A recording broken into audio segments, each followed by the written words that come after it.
Good morning everyone, welcome to IK classroom.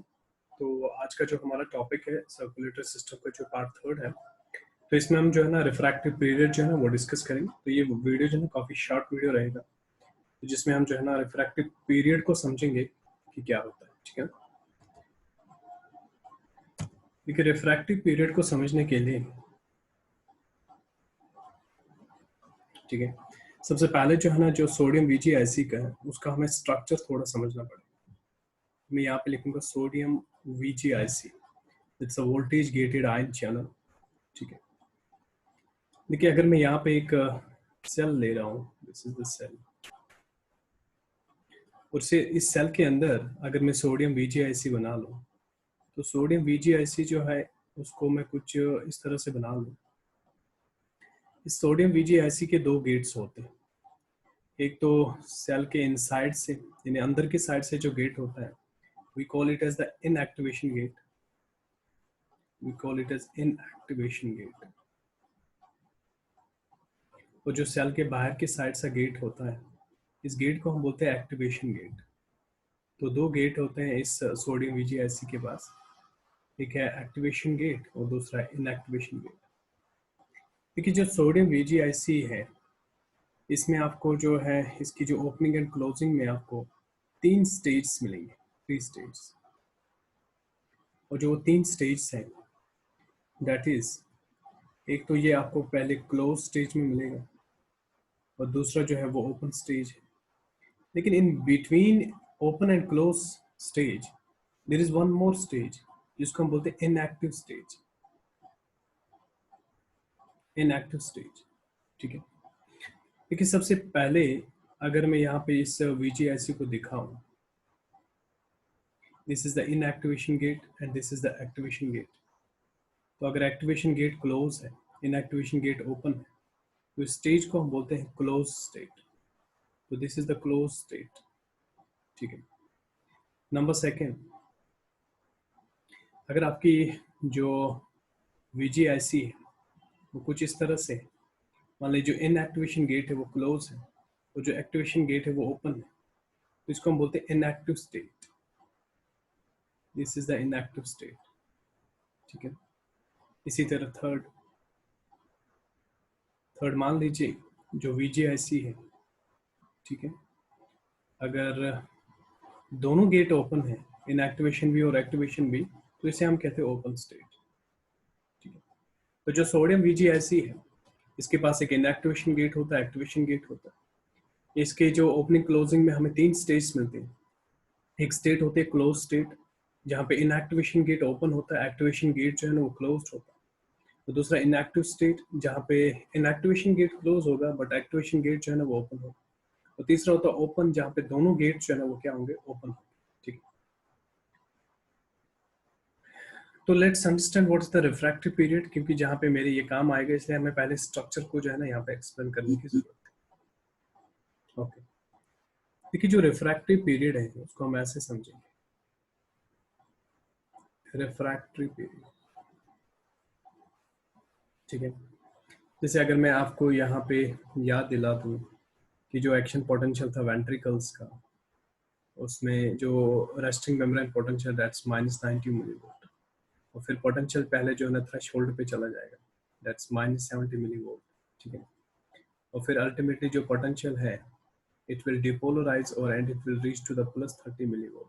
ठीक है, यहाँ से रिपोलराइजेशन का प्रोसेस स्टार्ट होगा और यहाँ पे पहले हाइपर पोलराइजेशन होगा और फिर ये वापस अपने रेस्टिंग मेम्ब्रेन पोटेंशियल पे आ जाएगा। ठीक है, देखिए पहले जो ये डिपोलराइजेशन हुआ तो यहाँ पे आपने स्टिमुलस दिया होगा, दैट इज स्टिमुलस 1। तो जब आपने यहाँ पे स्टिमुलस दिया और ये डिपोलराइज होने लगा, ठीक है ना, दैट मीन्स अभी जो ये सेल है, ठीक है ना, ये पहले स्टिमुलस पे काम कर रही है। ठीक है ना, और अगर इसी टाइम आप दूसरा स्टिमुलस इसको दोगे, आप इक्वल स्ट्रेंथ और इंक्रीज स्ट्रेंथ, ठीक है ना, तो उस केस में क्या होगा, ये उस सेकंड स्टिमुलस को रिस्पॉन्ड नहीं देगी। ठीक है, तो कहने का मतलब ये है कि अगर ये सेल है, इसमें आपने पहले एक स्टिमुलस दिया, स्टिमुलस 1, ठीक है ना, और मान लीजिए इस स्टिमुलस 1 की वजह से ये किसी भी स्टेज में इस टाइम, चाहे डिपोलराइजेशन हो, रिपोलराइजेशन हो, ठीक है ना, तो उस केस में अगर आप उसी टाइम यहाँ पे सेकंड स्टिमुलस देते हो, ठीक है, आप इक्वल स्ट्रेंथ और इंक्रीज स्ट्रेंथ, तो it will not respond, it will not respond, यानी this cell will not respond to the second stimulus. तो इस चीज को हम बोलते हैं, हम कहते हैं कि ये जो सेल है it is in the refractory period, ठीक है। सो रिफ्रैक्टरी पीरियड है वो पीरियड है when it is responding to the first stimulus and cannot or will not respond to the second, ठीक है ना। तो मैं कुछ इसको ऐसे लिखूंगा, if a cell responding to first stimulus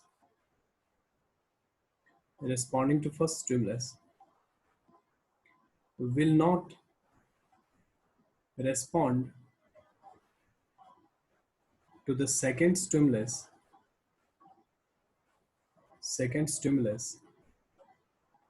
simultaneously,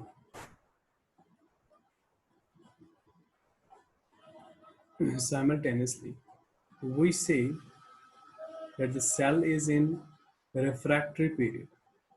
उस केस में हम बोलते हैं जो सेल है वो किस पीरियड में, रिफ्रैक्टरी पीरियड, ठीक है ना। जो रिफ्रैक्टरी पीरियड है, तो बेसिकली जो रिफ्रैक्टरी पीरियड है, it is categorized into two groups. One is called as the absolute refractory period, ठीक है।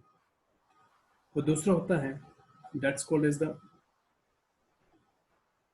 relative refractory period,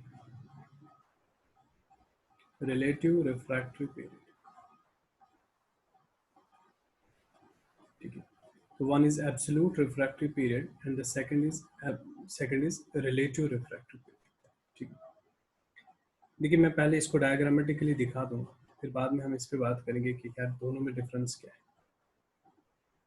तो डायग्रामेटिकली कुछ इस तरह से दिखाएंगे हम वेंट्रिकल का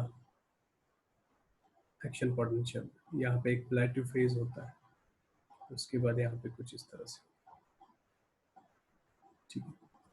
सो this is the resting membrane potential. तो इस केस में जो ये वाला पोर्शन आपको दिखेगा, ये वाला पोर्शन, ठीक है, ये जो सारा पोर्शन है, this portion represents the absolute refractory period, ठीक है।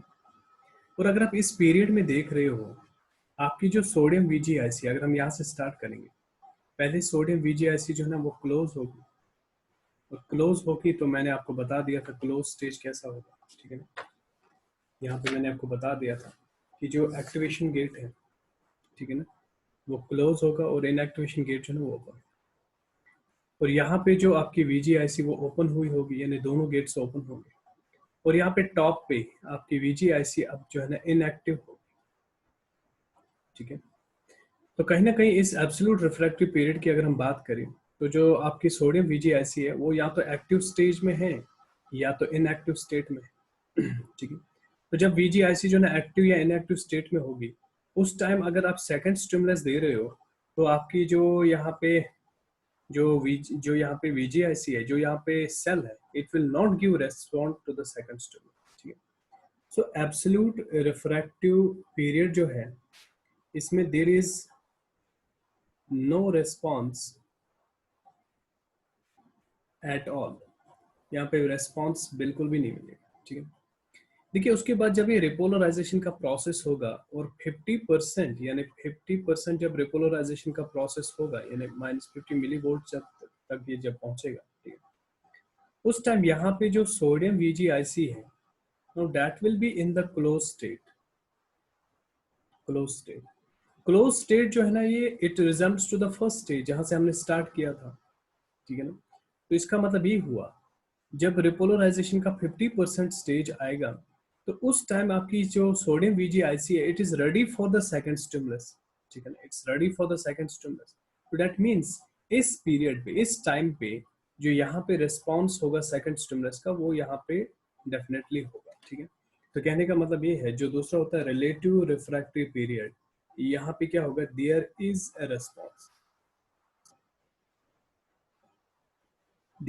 अ रेस्पॉन्स, टू सेकंड स्टिमुलस। यहाँ पे अगर आप सेकंड स्टिमुलस दे रहे हो, लेकिन जो आपका सेकेंड स्टिमुलस होना चाहिए that should be increase strength, यानी जो पहला स्टिमुलस आपने दिया था उससे ज्यादा होना चाहिए, आप इंक्रीज स्ट्रेंथ। ठीक है, देखिए ये जो स्टेज है यहाँ पे जो मैं दिखा रहा हूँ, अभी मैं रेड कलर से दिखा रहा हूँ इसको। ठीक है, जो ये वाला पीरियड है ये, this is the stage of the hyperpolarisation. Hyperpolarisation, देखिए जब आपकी सेल जो है ना हाइपर पोलराइजिंग स्टेट में होगी, ठीक है ना, उस टाइम अगर आप यहाँ पे सेकंड स्टिमुलस दे रहे हो, आप लेस स्ट्रेंथ, यानी जो पहले स्टिमुलस दिया था उससे कम देना होगा, तो उस टाइम यहाँ पे भी जो है ना ये रेस्पॉन्ड देगी। ठीक है ना, और इस पीरियड को, इस टाइम को हम बोलते हैं supra, we call it as SNP, that is supra normal period. इसको हम बोलते हैं SNP, that is supra normal period. ठीक है, तो मैं इसको कंक्लूड कुछ इस तरह से कर लूंगा कि जो रिफ्रैक्टिव पीरियड है हमारे पास, that is absolute refractive period. तो एब्सोल्यूट रिफ्रैक्टिव पीरियड में आपने देखा अगर स्टिमुलस 1 जो है ना, for example that's equal to +20 millivolt, ठीक है, और अगर यहाँ पे आप सेकंड स्टिमुलस दे रहे हो +30, +40, प्लस समथिंग, ठीक है ना, तो यहाँ पे रेस्पॉन्स नहीं आएगा, there is no response. This is the absolute refractive period. ठीक है ना, नंबर सेकंड मैंने बोला रिलेटिव रिफ्रैक्टिव पीरियड। अगर यहाँ पे स्टिमुलस 1 जो है suppose that's equal to +20 millivolt, तो इस केस में अगर आप सेकंड स्टिमुलस दे रहे हो आप द इंक्रीज स्ट्रेंथ, जैसे +30, +40, तो यहाँ पे आपको रेस्पॉन्स मिलेगा, देयर इज अ रेस्पॉन्स। लेकिन in case of the supra nuclear, sorry, supra normal period, ठीक है ना, इस केस में मान लो अगर स्टिमुलस 1 जो है वो +20 मिलीवोल्ट का है, और आपने यहाँ पे सेकंड स्टिमुलस जो है ना सपोज +15 मिलीवोल्ट का दिया, +10 मिलीवोल्ट का दिया, यानी जो पहला स्टिमुलस था उससे कम स्टिमुलस आपने यहाँ पे सेकंड स्टिमुलस दिया, तो यहाँ पे तब भी रेस्पॉन्स आएगा। ठीक है, तो एब्सोल्यूट रिफ्रैक्टिव पीरियड जो है ना इसमें बिल्कुल भी रेस्पॉन्स नहीं आएगा अगर आप सेकंड स्टिमुलस दे रहे हो यहाँ पे। ठीक है ना, क्योंकि इस स्टेज में जो आपकी जो सोडियम VGIC होती है या तो वो ओपन स्टेट में होती है या तो वो इनएक्टिव स्टेट में होती है। और रिलेटिव रिफ्रैक्टिव पीरियड जो है ना इस केस में जो आपकी सोडियम VGIC है now that's in the close state. ठीक है ना, तो यहाँ पे अगर आप सेकंड स्टिमुलस दे रहे हो, आप द इंक्रीज स्टेंगे, तो आपकी सेल जो है ना यहाँ पे रेस्पॉन्स देगी। इसी तरह जो सुप्रा नॉर्मल पीरियड है, यानी जो जब सेल हाइपर पोलराइजिंग स्टेज में होगी, ठीक है ना, तो उस टाइम अगर आप उसको देते हो stimulus with the less strength, तो उसको हम बोलते हैं सुप्रा नॉर्मल पीरियड। ठीक है ना, पता नहीं न्यूक्लियर क्यों बोल रहा हूँ बार बार। ठीक है, so this is all about the refractory period in case of the cell, in case of the ventricular cell. ठीक है, तो किस तरह से यहाँ पे refractory period, I hope it's clear to you. ठीक है, थैंक यू।